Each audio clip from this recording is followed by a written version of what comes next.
அன்பிற்கும் பண்பிற்கும் உரிய மகரிஷி ஜோதிட ஆராய்ச்சி நிறுவனத்தினுடைய நிறுவனர் அன்பு தம்பி முகுந்தன் முரளி அழைப்பினை ஏற்று இந்த ஏழுமலையான் ஜோதிட திருவிழாவிற்கு வந்திருக்கும் அனைவருக்கும் என் இனிய மாலை வணக்கத்தை உரித்தாக்குகிறேன்.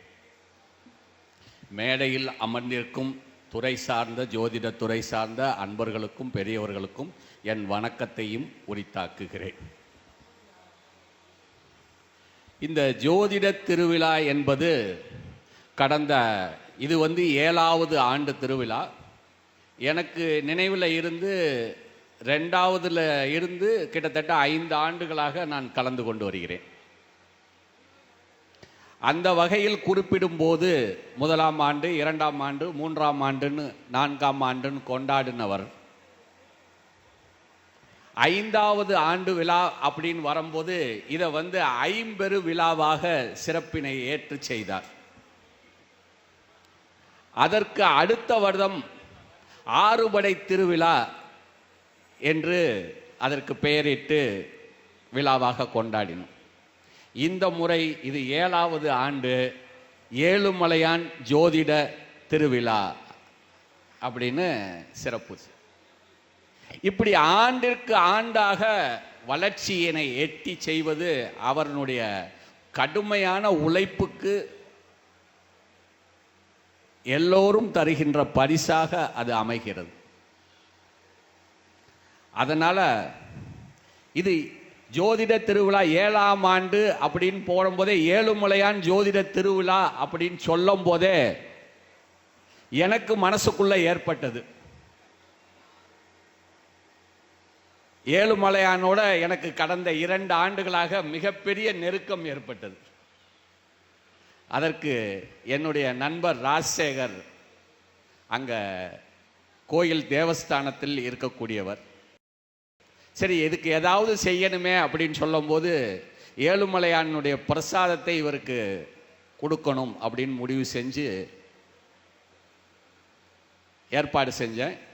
இன்னைக்கு காலையில் திருப்பதியிலேருந்து கிளம்பி இப்போ சேர்ந்திருக்கு திருப்பதியினுடைய பிரசாதம்.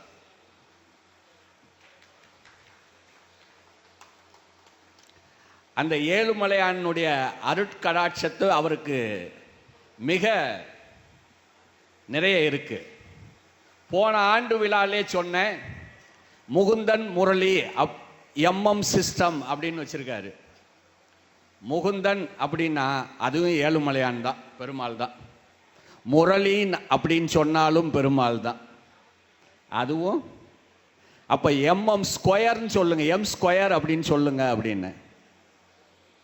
ஸோ அந்த பெருமாளினுடைய அருட்கடாட்சத்தினால அவர் இன்னும் மேலும் உயர்ந்து இந்த ஜோதிடத்துறைக்கு மிகுந்த ஒரு சிறப்பினை செய்யணும்னு சொல்லி எல்லாம் வல்ல எம்பெருமானை வேண்டி வணங்கி இந்த என்னோட சிற்றுரையையும் சின்னதாக ஆற்றணும் அப்படின்னு.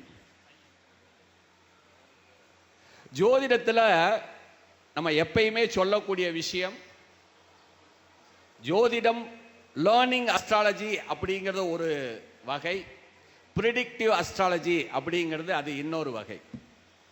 ஜோதிடம் படிக்கிறது மாதிரியே நீங்கள் பலன் சொல்லணும் அப்படின்னு நினச்சிங்கன்னா அது சொல்ல முடியாது. அதில் நிறைய குளறுபடிகள் வரும். அப்போ ப்ரிடிக்டிவ் அஸ்ட்ராலஜிங்கிறது என்ன சார் அப்படின்னா, படித்ததை அப்படியே சொல்கிறது இல்லை, அதில் சில விஷயங்களை மெருகேற்றணும். சொக்க தங்கத்தில் நகை செய்ய முடியாது, ஆபரணங்கள் செய்ய முடியாது. அதில் சில விஷயங்களை கலந்து நகாசு வேலைகள் செய்து தான் அதை மெருகூட்டி செதுக்கி இருக்க செய்தி இல்லாட்டி கொடுக்கப்பட்டிருக்கிற கைடு அப்படின்னா பஞ்சாங்கம். பஞ்சாங்கத்தில் என்ன இருக்கும் அப்படின்னீங்கன்னா, வாரம், திதி, நட்சத்திரம், யோகம், கரணம் அப்படிங்கிற 5 விஷயங்கள் இருக்கும். இதை வச்சு ஒவ்வொன்றையும் பலன் சொல்ல முடியுமா அப்படின்னு சொன்னால், இதை வச்சு ரொம்ப தெளிவான பலன்களை உரைக்க முடியும்.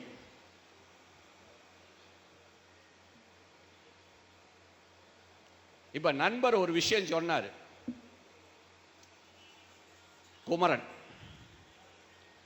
சார் பார்த்த உடனே ஒரு விஷயத்தை இவர் வெற்றி அடைவாரா இல்லையா அப்படின்னு சொன்னா அவரோட லக்னம், லக்னாதிபதி அவர் பிறந்த கிழமையாக இருக்கணும். இருந்தா உடனே சொல்லிடலாம். இல்லையா அவர் ராசி தொடர்பான எண்ணோட அவரோட பிறந்த தேதியினுடைய குறிப்பு அந்த கூட்டுத்தொகை எண் சரியாக வரலாம் அப்படின்னார். என்னோட ராசி விருச்சிக ராசி, செவ்வாய் அதிபதி, என்னோட பிறந்த கூட்டு எண் 9.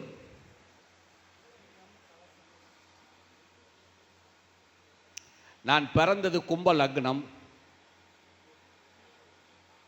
சனியினுடைய வீடு, நான் பிறந்தது சனிக்கிழமை. அவர் சொன்னதுக்கு நெட் ரிசல்ட் இங்க கையில உடனே கிடைக்கும்.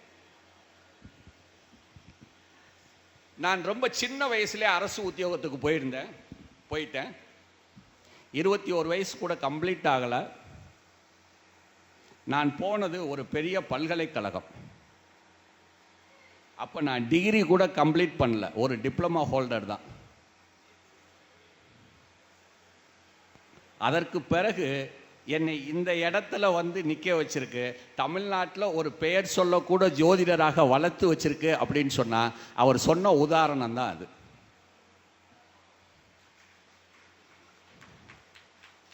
இதுல இன்னும் ஒரு விஷயம் சொல்றேன். பிறந்த ராசியினுடைய அதிபதியினுடைய எண் வரணும் அப்படின்னாரு. அது எனக்கு இருக்கு. பிறந்த லக்னத்தோட பிறந்த கிழமை வரணும் அப்படின்னாரு. அதுவும் இருக்கு. எனக்கு டேட் ஆஃப் பர்த்ல ஒரு வருஷம் 9 வருமா? வராது. தேதியில ஒரு நாளை குறைச்சிட்டு ஒரு வருஷத்தை கூட்டிட்டாரு. அப்ப திருப்பி பார்த்தா 9 வந்துருச்சு. அப்ப இந்த எண்ணியல் தொடர்புள்ள விஷயங்கள் எவ்வளவு தெளிவாக ஆட்சி புரியுது அப்படிங்கிறத சொல்லுவேன். நான் அதனால தான் சொல்லுவேன், நம்மளுடைய ஜோதிடர் அப்படின்னு சொல்லும் போது ஒரு விஷயம், பாரம்பரிய ஜோதிடம் மட்டுமே படிக்காம அடிப்படையான விஷயங்களை தெரிந்து வைத்து கொள்ள வேண்டும். ஒரு ஜோதிடர் அப்படின்னார்னா அவருக்கு லேசா நியூமராலஜி தெரியணும், லேசா கொஞ்சம் வாஸ்து அடிப்படையான விஷயம் தெரியணும். இப்படி 1-2 விஷயங்கள்ல ஏதாவது ஒரு விஷயத்தை அவங்க தெரிஞ்சுக்கிட்டாங்க அப்படின்னு சொன்னா அவங்களுடைய வாழ்க்கைக்கு அது மிகப்பெரிய சப்போர்ட்டிவாக இருக்கும். இந்த ஜோதிடத்தில் அவங்களோட பெயர் வாங்குவதற்கு அது ரொம்ப சப்போர்ட்டிவாகவும் இருக்கும். சரி, இப்போ காலையில் ஜோதிடத்தில் சொல்லிட்டு இருக்கும்போது எல்லாரும் ஒவ்வொரு விதமான விஷயங்கள் பேசினாங்க. இப்போ ஒரு விஷயத்தை மட்டும் சொல்லுவோம். ஜோதிடத்தில் ஒருத்தர் கேள்வி கேட்டு நம்ம கிட்ட ஜாதகம் பார்க்க வரார் அப்படின்னா பல்வேறு விதமான கேள்விகள் வரும். ஆனால் அதை ரொம்ப சுருக்கணும்னா ஒரு 5 அல்லது 6 கேட்டகரிக்குள்ள சுருக்கலாம். ரஜினிகாந்த் ஒரு படத்தில் சொல், வாழ்க்கையை 8 பிரிச்சுக்கோ அப்படிம்பார். ஒரு சராசரி இந்தியனோட வயது இல்லாட்டி நம்மளுடைய தமிழ் ஆண்டுகளினுடைய ஒரு சுற்று அப்படின்னு சொன்னால் 60 ஆண்டுகள். இந்த 60 ஆண்டுகள் அப்படிங்கிறத வயது வரம்ப நிர்ணயிச்சோம் அப்படின்னு சொன்னால் இந்த 8 மனுஷ வாழ்வை பிரிச்சுக்கோ அப்படின்னா கிட்டத்தட்ட 8 பிரிச்சா 64 வயசு வரைக்கும் வரும். நான் அதை சுருக்கமாக என்ன சொல்கிறேன் அப்படின்னா 5 கேட்டகரியாக பிரிச்சுக்கோ, 12 பிரிச்சுக்கோ. ஒரு தகப்பன் தன்னோட 12 வயசுக்குள்ள குழந்தைய பத்தி கேட்டான்னா என்ன கேள்வி கேட்பான்? குழந்தை படிப்பானா? இவனுக்கு நல்ல ஆயுள் ஆரோக்கியம் இருக்குமா? இதை 2 தவிர்த்து வேற ஏதாவது கேள்வி இருக்குமா? எக்ஸ்ட்ரா கேள்வி கேட்டானா இவன் பிறந்ததுலேருந்து எங்க வீட்டில் கஷ்டமா இருக்கு, இல்லை அவங்க அப்பாவுக்கு இதா இருக்கு. 13 வயதுலேருந்து 24 வயது வரைக்கும் கண்டிப்பாக எதை பற்றி கேட்பாங்க அப்படின்னா அந்த குழந்தையினுடைய உயர்கல்வியை பற்றி கேட்பாங்க. வேற எதை பற்றி இருக்காது. அப்படி இல்லை அப்படின்னு சொன்னால் இவன் படித்து நல்ல உத்தியோகத்துக்கு போவானாங்கிறது, இவன் படிப்பு இப்போ முடிக்க போகிறான், இவன் ஒருவேளை உத்தியோகத்துக்கும் போயிட்டானா அப்படின்னு சொன்னால் அவனுக்கு திருமணம் இந்த 36 வயசுலேருந்து அடுத்த 12 வயசு 48 வயசு வரைக்கும் என்ன கேள்வி வரும் அப்படின்னா, உத்தியோகத்தில் பதவி உயர்வு கிடைக்குமா, சொத்து ஏதாவது வாங்குவாரா, நிலம் வீடு கட்டுவாரா அப்படிங்கிறது தான் கேள்வியாக இருக்கும். அதுக்கு மேலே வேற கேள்விகள் இருக்காது. குழந்தை அந்த வயசில் அந்த ஒரு பாலிய வயதை தாண்டி ஒரு டீனேஜுக்குள்ளே வந்துட்டான்னா என்னோட குழந்தை வெளிநாடு தொடர்பான விஷயங்களில் போவாரா அப்படிங்கிறது தான் இருக்கும். அதற்கு அடுத்த கேட்டகரி 48 வயசுக்கு மேலே 60 வயசாக இருந்தால் தன்னோட குழந்தைய பற்றி கேட்பான், என் குழந்தைக்கு எப்போ கல்யாணம் ஆகும். இதை தவிர்த்து வேற ஒன்றும் கேள்வி இருக்காது. இல்லை வீடு வாசல் நிலம் நீசு வசதியான வாழ்க்கை, இல்லை கார் பங்களா, இந்த மாதிரியான விஷயங்களுக்குள்ள தான் இருக்கும். அப்போ ஜோதிடம் மிக எளிமையாக பதில் சொல்லலாம். ஜோதிடர்களுக்கு தயக்கம் தேவையில்லை. நீங்கள் படிச்சிருக்க விஷயத்தவே ரொம்ப தெளிவாக கொஞ்சம் டெப்த்தாக அனலைசேஷன் பண்ணீங்கன்னா இதுக்குள்ளதான் வருவான். ஒரு மனிதன் வாரான் அப்படின்னு சொன்னால் அவனோட வயசை பார்த்த உடனே அவனோட கேள்வி சிந்தனை இதுதான் இருக்குங்கிறத ஒரு ஜோதிடரால் முழுமையாக நிர்ணயம் செய்ய முடியும். அதற்கு பிறகு பலன் உரைக்கிறதுங்கிறது ரொம்ப எளிமையான விஷயம். அதனால சந்தேகத்துக்கு இடம் இல்லாமல் தைரியமாக, ஜோதிடம் என்பதே ஜோதிடம் திடமாக உரைப்பது. அப்போ திடமாக உரைச்சிங்க, ரொம்ப தைரியமாக, ஜோதிடருக்கு தயக்கமே தேவையில்லை. தயக்கம் இல்லாமல் நீங்கள் பேசுனீங்கன்னு சொன்னால் ஜோதிடர்கள் அத்தனை பேரும் ஜெயிச்சிடலாம். ஸோ அதனால் எல்லோருக்கும் இந்த விழாவினை இந்த அளவுக்கு தம்பி செஞ்சுருக்கிறதுக்கு நான் வாழ்த்துறை தான் சொல்ல வந்திருக்கேன். அதனால் நிறையா பேசலை.